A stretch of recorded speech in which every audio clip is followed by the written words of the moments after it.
A terceira temporada de O Urso acabou de estrear no streaming. E se você espera encontrar algo parecido com aquilo que a gente viu na primeira e na segunda temporadas, eu acho que você vai se surpreender. E eu não digo isso no sentido ruim, porque eu gostei dessa temporada, eu tenho algumas observações a fazer, mas eu gostei. Eu acho que ela traz questões relacionadas às cicatrizes que ainda não foram curadas, principalmente pelo Carme, e também uma questão interessante em torno do legado. Então, é uma temporada que traz questões relacionadas a sonho, inspiração, legado, isso que se transmite para o outro, e que eu acho que são elementos que podem ser interessantes, inclusive para as próximas temporadas. Também vou avisar que aqui vão ter alguns spoilers, porque eu quero entrar um pouco melhor nos episódios. Então, se você não assistiu a série ainda ou não terminou, eu acho que é melhor voltar ao vídeo depois. Começando pelo primeiro episódio, esse é um episódio bastante diferente do que a gente já tinha visto em O Urso. Ele vem com um ritmo completamente diferente, inclusive eu acho que ele é mais contemplativo, em que a gente vai ver flashes, principalmente da vida do Carme, mas também tem outros flashes de outros personagens que vão aparecer ali juntos. Esse episódio também é ritmado por uma trilha sonora mais harmônica do que a gente estava acostumado a ver, e ele traz a questão da subtração, já no início dele, que eu acho que é uma questão importante para o Carme, já que ele não consegue muito subtrair, mas sim ele soma muito, né? Ele tem um excesso ali em torno dele. E é nesse excesso também que persiste o luto pelo irmão dele, que ele não consegue elaborar. Inclusive tem uma cicatriz que aparece na mão do Carme, que eu acho que ela vai ser bastante simbólica, não só por causa do luto pelo irmão, mas também por ele, porque eu acho que isso circunscreve muita coisa para a vida do Carme. E esse é um episódio que também traz momentos da vida do Carme em que ele parece mais inspirado. E esse é um ponto importante para essa temporada, que vai tocar inclusive na questão do legado, disso que se transmite. Por isso eu acho que esse episódio, esse primeiro, ele é muito importante, porque ele vai mostrar essa divisão do Carme entre aquilo que o inspira e aquilo que o destrói. Então esse primeiro episódio já coloca ali elementos que eu acho que são centrais também para os outros episódios, para aquilo que vai ser construído adiante, que está relacionado à questão do trauma, à questão da subtração / perda, e também a questão da inspiração / legado. Isso tudo a gente vai ver se estruturando de uma maneira até bastante interessante ao longo das outras histórias que vão ser contadas nos outros episódios. E saindo do episódio 1, que eu acho que traz uma coisa nova e uma abordagem diferente narrativa, a gente entra nos episódios 2, 3, 4, 5 e 7. Tô pulando 6 por um motivo que depois vocês vão entender. E nesses episódios a gente vê uma coisa parecida com aquilo que a gente já viu antes nas outras temporadas, que está relacionado à questão do Rich e do Carme, da briga ali constante entre eles, pelos mesmos motivos de sempre. Então eles continuam não se entendendo, não se comunicando, sempre gritando um com o outro, e é claro que isso vai dificultar as coisas no próprio restaurante. E que é um paradoxo, né? Porque o Carme fala que ele não quer perder tempo, mas ele perde muito tempo brigando com o Rich. Outra coisa que continua se repetindo nesses episódios é a obstinação do Carme para tornar esse restaurante dele reconhecido. E aí ele vai criar uma lista de coisas inegociáveis, que é uma lista praticamente impossível de se fazer, de se cumprir, que tem, por exemplo, a questão de se mudar o menu todos os dias. E isso vai enlouquecer a atmosfera do restaurante e também os funcionários. Mas apesar dos pontos de repetição, também vão ter coisas novas nesses episódios, como, por exemplo, a dúvida da Cid sobre a sociedade dela com Carme. E é uma dúvida que vai pairar até o último episódio, principalmente porque ela recebe uma proposta de um amigo que é até mais interessante do que a proposta que o Carme oferece a ela, mas tem esse contraponto, né, de um lugar que ela já está, que ela já tem um certo percurso, com um lugar novo. Esses também são episódios que vão trazer questões de outros personagens, como, por exemplo, Marcos, que a mãe tinha morrido, né, no último episódio da segunda temporada, e agora a gente vai ver como ele vai lidar com isso, como vai ser o processo de luto dele. Tem também questões da Natalie relacionadas à maternidade, já que a filha dela está quase chegando. Também do Rich, já que a ex-mulher dele vai casar e ele está se sentindo um pouco abandonado. Uma outra novidade que aparece nesses episódios é o fechamento do restaurante da Chef Terry, interpretada pela Olivia Colman, que decide interromper as atividades do restaurante dela porque ela quer viver a vida, coisa que ela não estava conseguindo justamente por causa do ritmo insano a que um chefe é submetido. E aí a gente vai para o episódio 6, que eu tinha pulado propositalmente. Foi o episódio que eu mais gostei. É um episódio que trata da Tina, é dedicado a Tina, que é uma personagem que eu gosto muito, que eu admiro muito.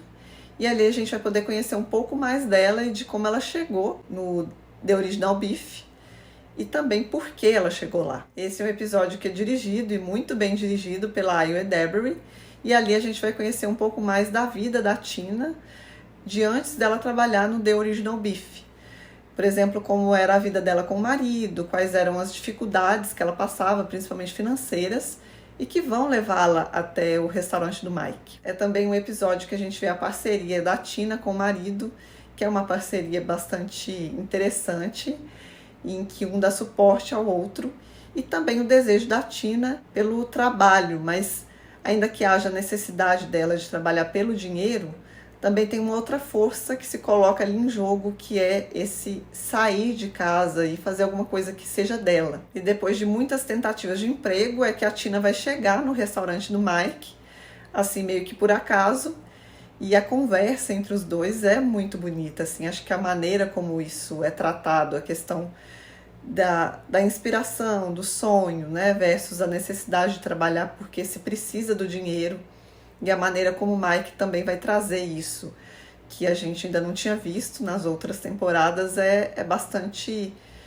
bonito e ao mesmo tempo triste, porque a gente já sabe onde isso vai levá-lo, mas que para a conversa dos dois e principalmente para o desenvolvimento da personagem da Tina são muito importantes. Até porque se a Tina chegou ali por necessidade financeira, é muito bonito a gente pensar como o percurso dela depois foi se tornando diferente, à medida que ela vai se descobrindo nesse restaurante, descobrindo as habilidades dela, os sonhos, as aspirações que ela tem. Além disso, essa conversa da Tina com o Mike vai trazer uma outra informação que a gente não conhecia, que é o orgulho que o Mike sente do Carme, principalmente por ele achar que o irmão sabe aquilo que ele quer fazer, aquilo que ele quer ser, coisa que para o Mike sempre foi mais difícil de acessar. E como eu já disse, esse foi o episódio que eu mais gostei, que eu achei mais emocionante e que eu acho que realmente se sobressai dos outros. E aí da Tina a gente segue para uma outra personagem, uma outra história, que é a personagem da Natalie e a história de como o parto dela aconteceu. Esse é o episódio 8, chamado Lascas de Gelo. E esse é um episódio muito impressionante também, inclusive porque a mãe da Natalie é que vai acompanhá-la no parto, no hospital, e né, aí já dá para imaginar como é que vai ser o clima por lá. Mas apesar da presença excessiva da mãe da Natalie, que é muito bem interpretada pela Jamie Lee Curtis, ali a gente vai ter coisas bastante interessantes que se estabelecem entre as duas, dessa relação que é tão complicada, né, curto-circuitada, por assim dizer. Mas mesmo que haja esse curto-circuito e esse caos que a dona, essa personagem da Jamie Lee Curtis, traz, ela consegue acolher a Natalie dentro daquilo que é possível para ela. E além de acolher, a dona também consegue dividir com a Natalie aspectos da maternidade, que eu acho que eram questões que a Natalie vinha se fazendo nos episódios anteriores e que ali, naquele momento com a mãe, ela consegue de alguma maneira circunscrever essas questões, não com respostas, mas com esse acolhimento que eu acho que só podia vir da mãe. Então, no episódio 8, cada contração é seguida literalmente de uma revelação. E eu acho que principalmente de que a maternidade não é fácil. E aí a gente segue para os episódios 9 e 10, que são os episódios finais. O episódio 9 eu também gostei bastante. Acho que ele é um episódio importante, porque ele vai trazer questões, principalmente do Carme, relacionadas à culpa dele por não conseguir se desculpar com as outras pessoas ao redor dele e seguir com isso assombrando-o. Mas apesar dessa hesitação do Carme em se desculpar com o outro, principalmente com a Claire, que é a quem ele deve mais desculpas, ele consegue também nesse episódio 9 retornar a anotações e desenhos que ele fazia quando ele estagiava em outros restaurantes e que trazem momentos que eu acho que eram momentos nos quais ele se sentia inspirado. E esse ponto da inspiração vai fazer uma conexão muito interessante com o último episódio, o episódio 10, que vai tratar do funeral do restaurante da Chef Terry e também de questões relacionadas ao legado. E por isso que eu acho que o episódio 10 começa de um jeito muito bonito, fazendo trazendo, na verdade, um flashback do Carme com o chefe Thomas,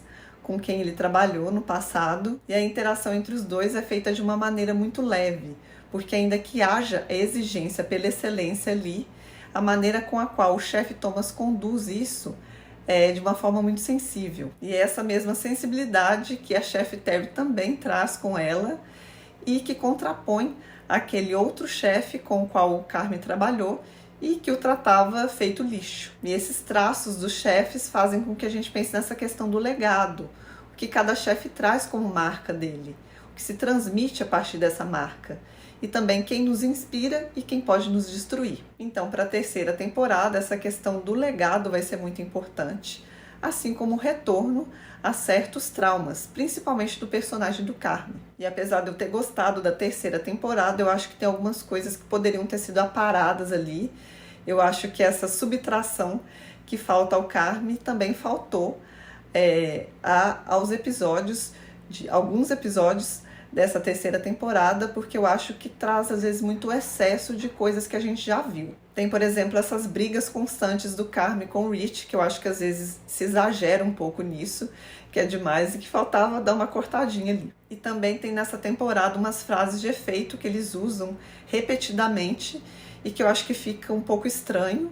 Tem algo sobre crescer juntos e que é usado mais de uma vez e que fica parecendo que a gente não entendeu o que eles queriam dizer da primeira vez. Então, meu incômodo com a terceira temporada, com alguns aspectos da terceira temporada, passa justamente por esse excesso. Por isso que eu acho que poderia ter sido mais reduzido. Então já fica a expectativa de que na próxima temporada tem algumas reduções e cortes, não só em termos narrativos, mas também nas questões dos personagens. E por hoje é isso, fico por aqui. Também aproveito para convidar quem ainda não se inscreveu no canal para se inscrever. E se você gostou deste vídeo, também aproveita para deixar o seu like. E até o próximo vídeo.